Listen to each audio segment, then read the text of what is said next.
Saint of the day of June 14th is Saint Elisha. His name means God is my salvation. The prophet Elisha continued Elijah's mission at a dramatic time for Israel, marked by continuous infidelity to the covenant on the part of the kings and the people, culminating in idolatry and the persecution of the prophets. His figure is introduced in the first book of Kings, where we read that God, manifesting himself on Mount Horeb to Elijah, gave this order to the great father of Carmel. And Elisha the son of Shaphat of Abel-Meholah you shall anoint as prophet in your place. Following the divine command, Elijah set off towards the desert of Damascus. On the way he met Elisha, who was plowing with 12 pairs of oxen. Leading the 12th pair, Elijah threw his mantle over him.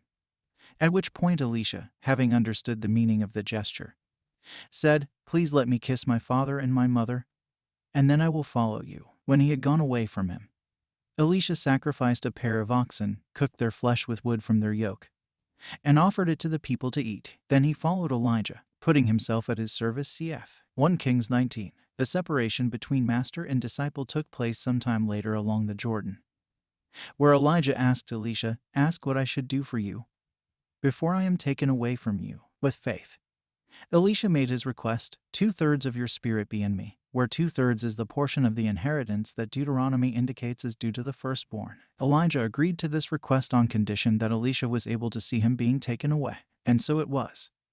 Because the disciple saw his spiritual father being taken up to heaven in a chariot of fire and picked up his fallen mantle, dividing the waters of the Jordan with it, just as Elijah had done shortly before. Cf. 2 Kings 2. The prophetic ministry of Elisha, who died of illness, took place during the reigns of Joram c. 852 to 841 BC, Jehu c. 841 to 815 BC, Jehoahaz c. 814 to 798 BC, and Jehoash c. 798 to 783 BC. This whole period was marked by frequent wars with the Arameans and Moabites. Elisha was the constant voice of the Lord, admonishing Israel about its duties towards God. He worked many miracles, such as the healing of the waters of Jericho, the multiplication of oil and loaves, the resurrection of the child of the Shunammite woman, the healing of Naaman's leprosy. His liturgical celebration, like that of Elijah, was spread in the West by the Carmelites, who introduced the feast of Saint Elisha in the general chapter of 1399,